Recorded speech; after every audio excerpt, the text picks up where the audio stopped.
trapped by fear. I'm in a box. I've got no place to go. If I follow my mind, I know I'll slaughter my own.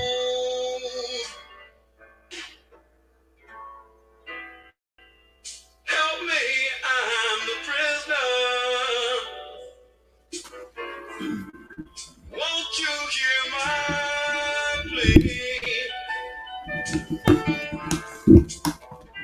I need somebody, yeah, to listen to me. I beg you, brothers and sisters, I'm counting on you, yeah.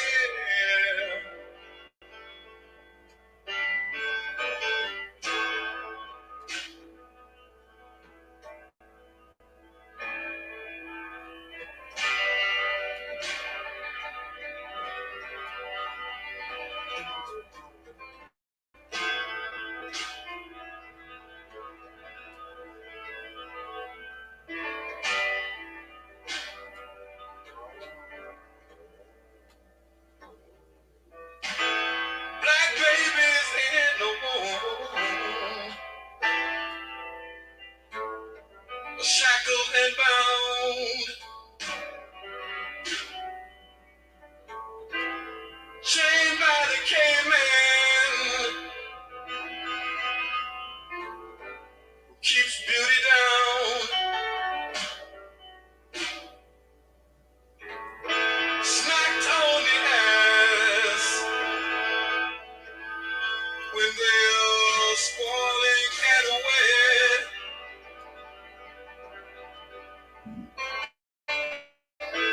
It was spineless man who never forgets, never forgets that he's a prisoner. Can't you hear my plea? Peace and love, Black Power. Once again, welcome to the Northeast Political Prisoner Coalition Podcast, aka NEPPC Podcast. I'm Brother Frank, and I'm with brother and former political prisoner Abdul Haq Islam. Today we continue our discussion on people's celebration, the celebration of Dr. Mutulu Shakur being granted release. What does that mean for us as we celebrate our people's victory? It means that we have work to do. We have to do what we need to do on our part to bring him home comfortably, right? Make sure he has what is necessary, what is needed, and we can do that by either giving our time to encourage others to give what they have in terms of finances or contribute our finances ourselves. Anything counts, whether it's $5, $10, $2, $1. Some of us have different situations, so we have to all be considerate of that. And I think that the most important thing is that we don't let our political prisoners die in prison. We have to continue that fight. We have to step up. We have to accept the responsibility and the challenges. And that's why we can make a commitment to producing a podcast episode every Wednesday. We say that at the bare minimum, we need to make some time for political prison in regarding our discussions. And we make that every Wednesday from 12 to 12 Eastern time. For those who are viewing for the first time, we ask you to hit like. Please share with at least 10 people. Go on to our YouTube channel, subscribe. Let's get that subscription up. Once we can get the subscription up, then we'll be that allow us the opportunity to do other things in regarding the political prisoner work and consolidate the work. You have a number of organizations. If you look on the screen, those names of those organizations are listed. You can get in touch with them and ask what you can do. What we want to try to do is do our part in the struggle to free our political prisoners and have discussions, have different ways where we could bring the idea of a political prisoner to the community. Abdul Haq Islam. Peace and love, brothers and sisters. As y'all could probably see from the background, I'm home out of the hospital. All praise to Allah. I'm 100%, back on the battleground. Okay. Um, like the brother said, we had a victory in that Dr. Mutulu Shakur is coming home to us. We welcome him home. Very, very extraordinary, very much loved. By freedom loving people. I want to share something with you. Another dimension of Brother Mutulu, a writing by Brother Mutulu to his stepson Tupac Shakur. And we can see in this writing various dimensions of his relationship with Tupac, the themes that they shared over the years. You get the essence of what the Shakur found, the ingredient of everlasting, powerful struggle against everything unimaginable, and never giving up. This is something shared between a father and a son, very, very valuable, almost poetic. So let me read. This is a letter from a Tulu letter to Tupac.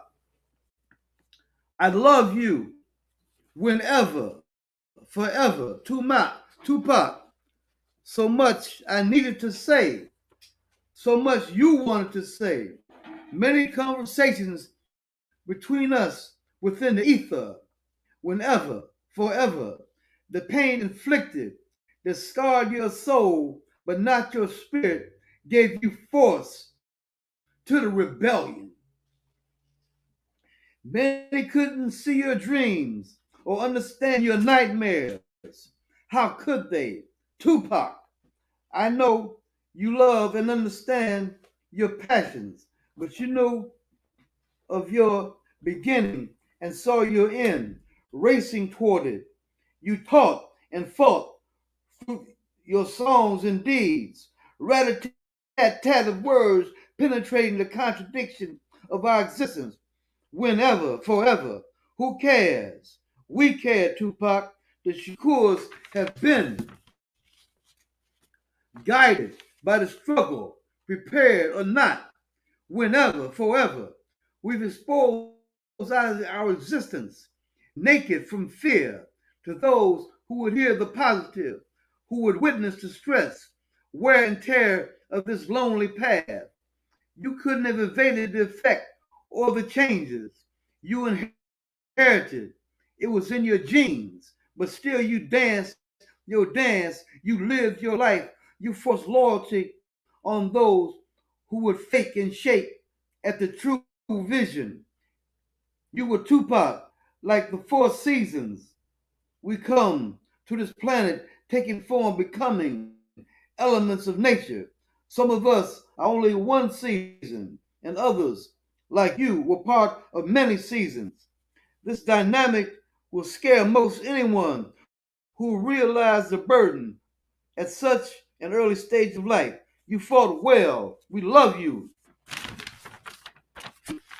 We understand forever, whenever.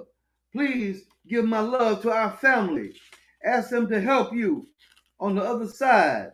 Tell Zayd, Lumumba, Abby, Brother Legs, Martini, Atala that they are to continue to help us down here. Shakur love is strong. Whenever, forever. Friday the 13th didn't mean a thing. Life is for the living and dying well. Whenever, forever. Allah knows best. We know the quality of our life. You understood the pain of disappointment in the ones we love. You put so many away, burnt so many bridges so they wouldn't follow you into the battles against the demons you were facing, knowing well to what length you would go. This battlefield of reality is littered with many meaningless casualties. You never yelled out, "Somebody save me!" You only asked for your soul to be free whenever, forever. You told us to keep our heads up, knowing the pain was coming, knowing to look for the strength in the heavens. Set your soul free, Tupac Amaru. We kept waiting in vain for their love. Will, will your levitation be awakening of us all? The division unsettling to our dreams and goals. You're passing, you're passing demanding repentance and resistance. We kept waiting, not in vain. You you give us your love. Give us love to my brother and son. These emotions are hell. I wish you well in the next journey. My soul aches for comfort. In our next life, we will finish our unfinished journey. Whenever, forever, from now on, Tupac, we'll hold our heads high. This journey is at its end. Your ashes are in the wind. Friends and enemies will have to look to the stars. You are truly a star navigating through the dynamics of this year. Your path chosen before you arrive. Lessons we've gained will materialize after you're gone, whenever, forever. Your family will keep the spirit high, for we are Shakurs. We are thankful for what life has given. Shakur means thanks, incidentally. Through the pain and the struggle, we all blessed by the victory. Go forward, Tupac. The victories will teach your mission. We are thankful for you. We love you, Tupac Shakur. We ain't mad at you. That was one of his lyrics. We'll be better because of you. So now I give you my tears so I might assimilate your loss and I can live on in peace, knowing I will feed your spirit with my unconditional love, knowing you will need it in your next journey. May Allah bless you for your deeds and forever your errors and forgive your errors. Tupac, come to me and give me strength. Love always, your father, friend, and comrade, Mutulu. That's a very, very beautiful letter to a son, revolutionary grief. You Yes. understand? Something that we can look back on again and again. You are listening to this podcast. You can roll back and review this. Very, very uh, poetic words of love.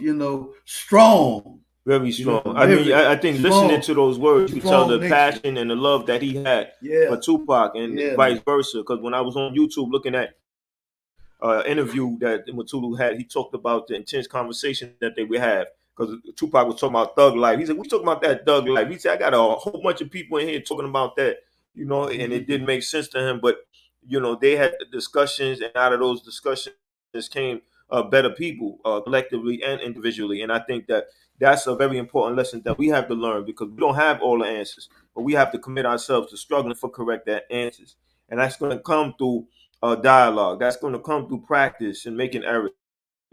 And I think that even doing political prisoner work, you're going to have to ask yourself, how committed am I, and what did I do today that could have been done better?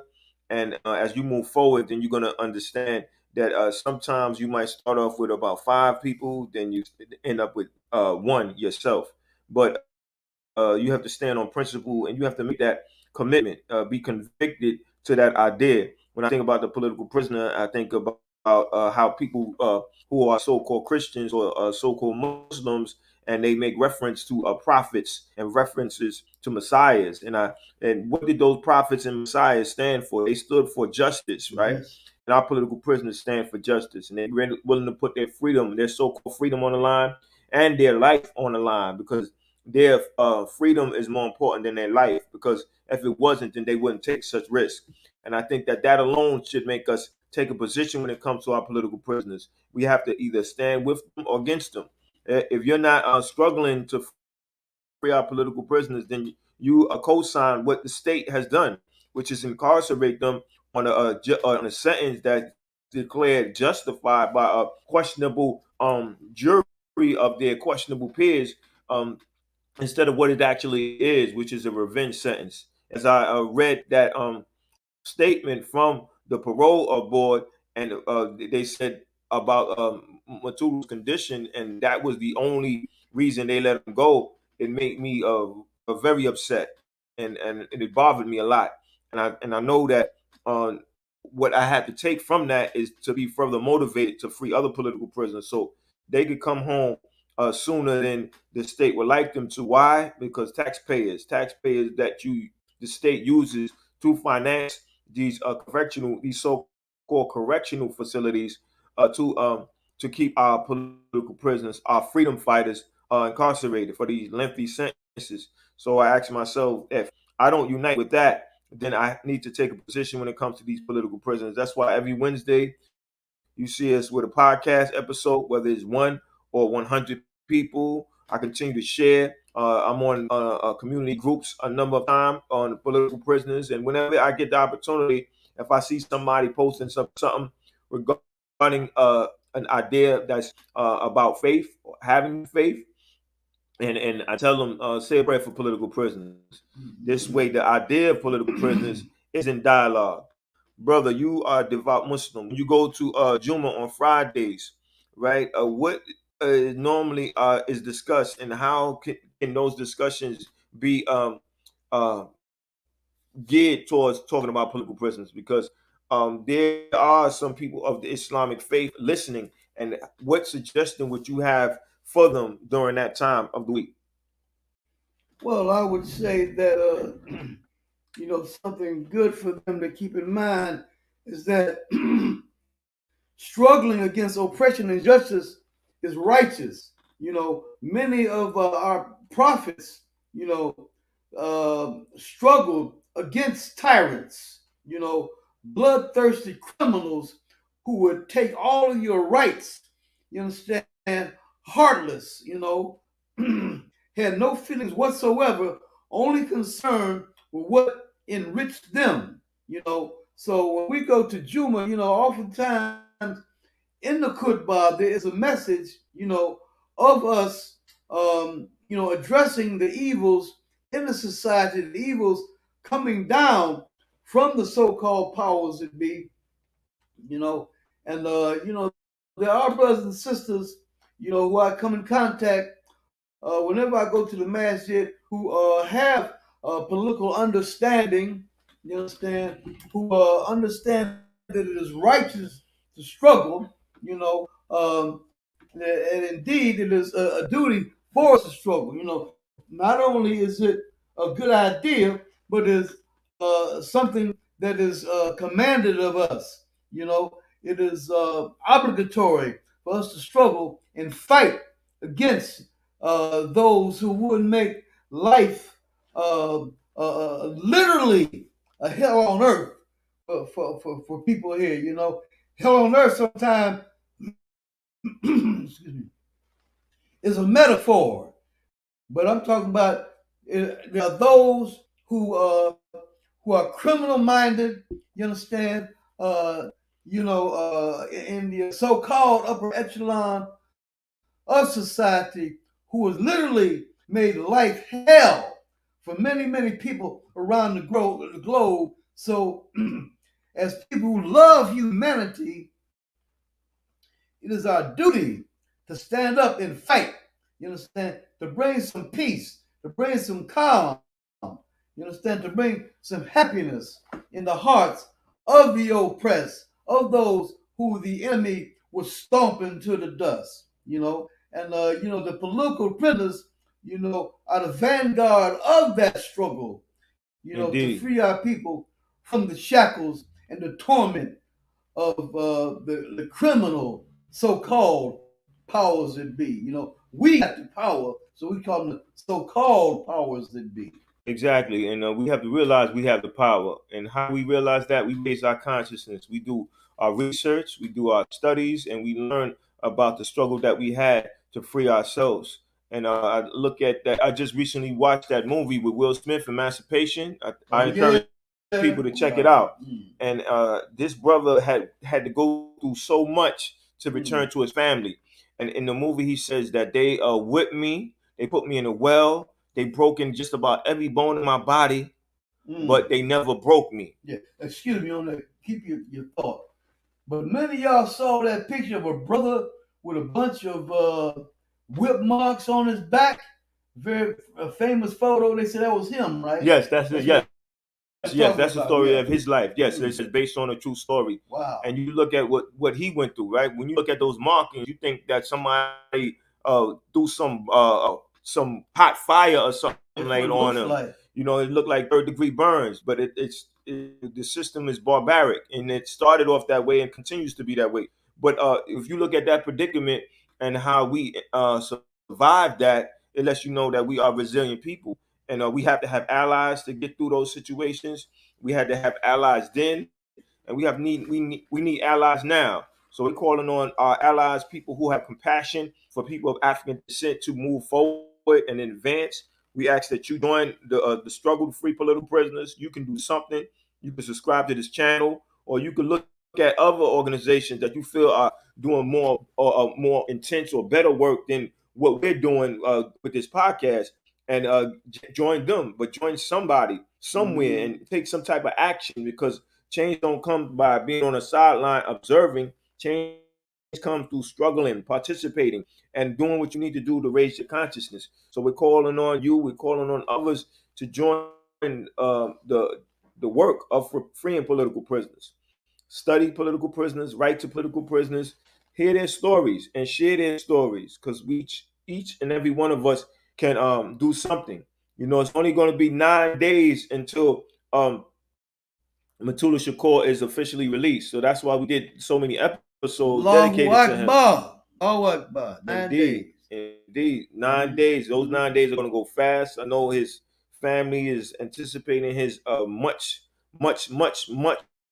waited Much celebrations for him. release, and there are a number of things going on. We had Yeah. Mutulu's son on last episode, and Yeah. I think that when we hear him talking about their relationship and their struggle, the struggle for him to identify his father, and once he identified his father, then he just took off. Like there was never a gap in their relationship, and he decided that he's going to be there for his father, and he takes being his father very seriously. So you could donate to MutuluShakur.com. Let the family get those finances so they could do what they need to do to make sure that the state don't have no reason not to bring him home. Make sure he have all his medical supplies, and make sure the place where he's going to stay is up to par in terms of housing him, considering his state medically. And I think that we all have the responsibility. We have to express gratitude and our effort to welcome him home any way we can. One technique that I've been using recently to make people aware of political prisoners is creating reels. Right, I don't speak myself on the reels. I let some music play, and I advertise the podcast, or I talk about donating to MutuluShakur.com. But this is a way to give somebody somewhere a brief commercial, right? We are bombarded by a number of distractions, and I think that for us to be given something that we are normally not exposed to gives us the opportunity to raise our consciousness. So when we step outside and we touch and we touch the concrete, touch the streets, touch our community, we have a different level of conversation to have, because we can't keep having the same conversation over and over again, because how is that going to help us grow as people? We're going to be stagnant. Mm-hmm. Our children want answers. They want to know how does the earth rotate, and how does the sun, what type of power does the sun have, and how do magnets repel and attract and are attached, right? They will have enough questions to ask, and we as parents, we have to come up with answers. And when the children ask us, why do we have political prisoners, why are good people suffering, we say because bad people are empowered. So we have to continue to organize. We have to step up, and when they ask us, what can we do? Then we start telling them, well, there's people doing this and people doing that. You can write, you could organize others, you could do fundraisers. There's always a number of things you could do. Write a political prisoner, ask them what can you do, and then you take it from there.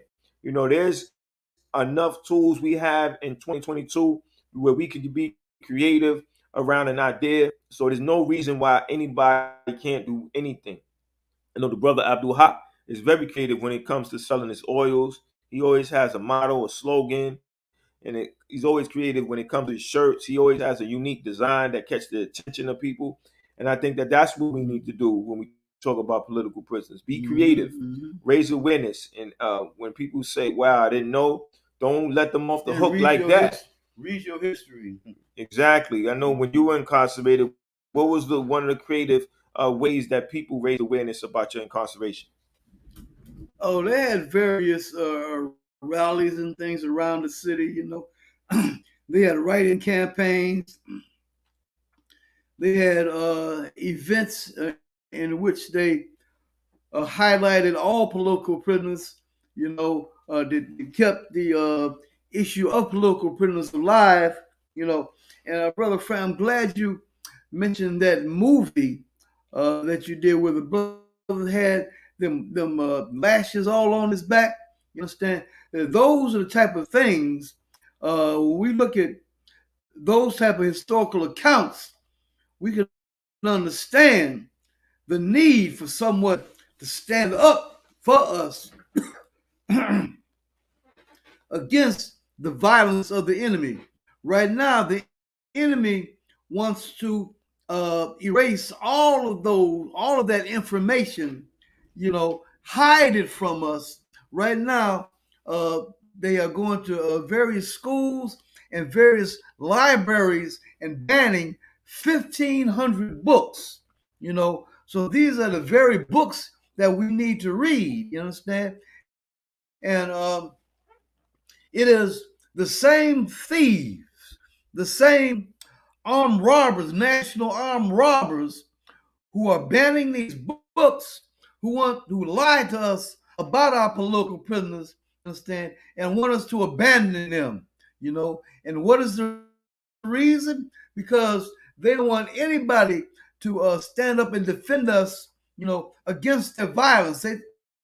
They almost to them it's a sin for you to defend yourself. You got to be out of your mind. You got to have a mental disorder. You understand? To want to stand up and fight and stop the pain, to stop the misery, to grab the hand and stop it from hitting you upside your head and busting your brains out. You got to have a mental condition to want to stop that.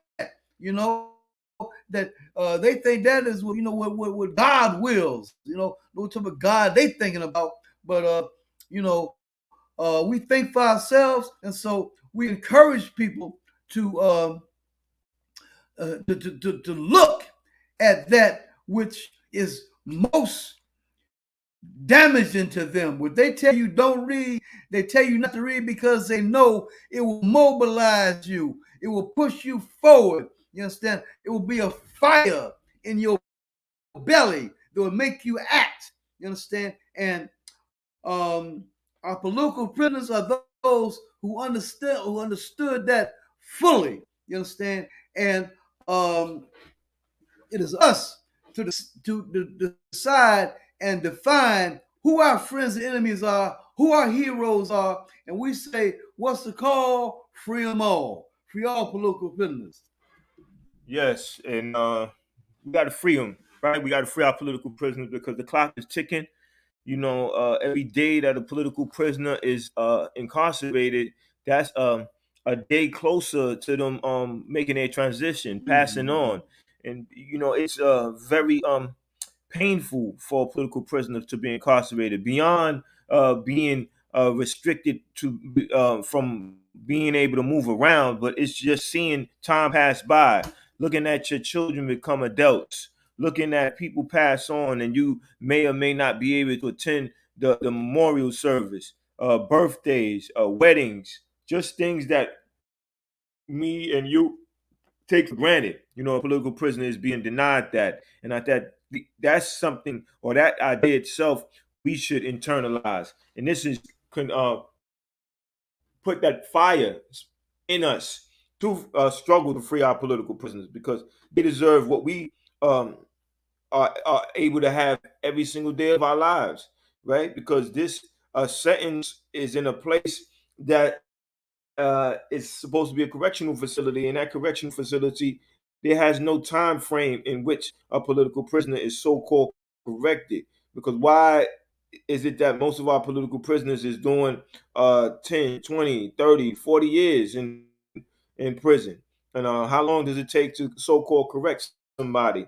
And I think that you have political prisoners who were denied parole, right? And they did everything that they were told that they were required to do to be even considered for parole. But prior to them even coming to that parole board, they were already going to be denied, because there's no way that the police union or whatever state apparatus is has a hand on with the outcome of the parole board decision was going to allow them to get off or to come home when they don't feel like enough time was served. And if you look at or hear some of them speak, you hear how they speak with a level of vengeance, right? This is regardless of how you might feel personally. When a law is set and sentences are given, they're supposed to be just, right? That is supposed to be the basis of a society. Society is supposed to be Mm-hmm. civil. We live in a so-called civilization, root word being civil, which means peace. So if you're in a peaceful society and you're maintaining peace, and you have a system that deals with crime and punishment, what punishment is excessive, right? 20, 30 years. What are you trying to accomplish with that level of sentence?